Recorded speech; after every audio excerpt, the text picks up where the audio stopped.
புதுக்கோட்டை மாவட்டம் கரம்பக்குடி அருகே சாலை விபத்தில் உயிரிழந்த இளைஞரின் குடும்பத்தினர், உறவினர்கள் சாலை மறியல் போராட்டத்தில் ஈடுபட்டு வருகின்றனர். கூடுதல் விவரங்களை எமது செய்தியாளர் ஷேக் அப்துல்லா தருகிறார். ஷேக் அப்துல்லா, இந்த விபத்து எவ்வாறு நிகழ்ந்தது? இது குறித்த விவரம். தஞ்சாவூர் மாவட்டம் திருவோணம் அருகே உள்ள வத்தலம்பட்டி கிராமத்தைச் சேர்ந்தவர் விஜய்.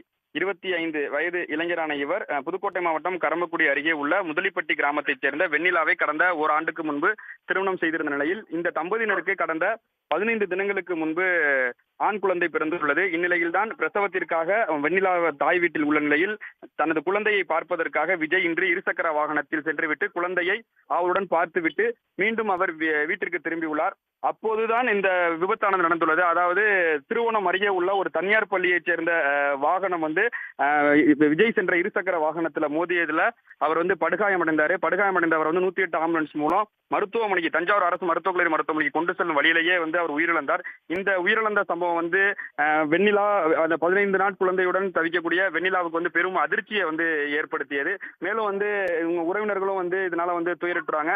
இந்நிலையில் தான் உயிரிழந்த விஜய் இறப்பிற்கு நியாயம் கிடைக்க வேண்டும், உரிய நிவாரணம் அந்த குடும்பத்திற்கு சென்றடைய வேண்டும். ஏனால் 15 நாள் குழந்தையை வைத்துக் கொண்டு அந்த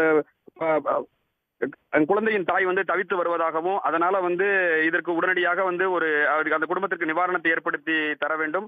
சம்பந்தப்பட்ட பள்ளி நிர்வாகம் இந்த குடும்பத்தினுடன் பேச்சுவார்த்தை நடத்த வேண்டும் என்று கூறி அந்த பகுதியில் உள்ள மருதன்கோன் விடுதி 4 ரோடு சாலையில சுமார் 200க்கும் மேற்பட்டோர் சாலை மறியல் போராட்டத்தில் ஈடுபட்டு வராங்க. இதனால கந்தரவக்கோட்டை, கரம்பக்குடி, பட்டுக்கோட்டை, தஞ்சாவூர் உள்ளிட்ட பகுதிகளுக்கு செல்லக்கூடிய சாலைகளில் கடுமையான போக்குவரத்து நெரிசல் ஏற்பட்டுள்ளது. சுமார் 1 மணி நேரத்திற்கு மேலாக போக்குவரத்து நெரிசல் ஏற்பட்டுள்ள நிலையில தற்பொழுது வருவாய்த்துறையினரும் காவல்துறையினரும் தொடர்ச்சியாக போராட்டத்தில் ஈடுபட்டு வருபவர்களுடன் பேச்சுவார்த்தை நடத்தி வருகின்றனர். குறிப்பா அந்த இளைஞர் விஜய் உயிரிழந்ததை தொடர்ந்து அவரது மனைவி வெண்ணிலா 15 நாள் குழந்தையுடன் தவித்து வருவது பார்ப்பவர்களை நெஞ்சுருக செய்துள்ளது. அதே போல அந்த குடும்பத்தினர் பரிதாபத்தில் வைத்துட்டு இருக்காங்க. உடனடியாக அவருக்கு நிவாரணம் வழங்க வேண்டும் என்ற கோரிக்கையை வலியுறுத்தி தான் அவங்க போராட்டத்தை தொடர்ந்துட்டு வராங்க.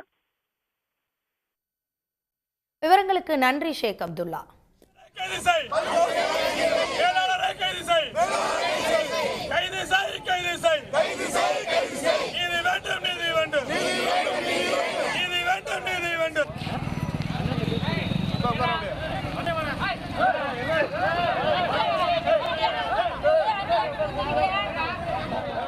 உடனுக்குடன் செய்திகளை தெரிந்து கொள்ள சன் நியூஸ் பெல் ஐகானை கிளிக் பண்ணுங்க.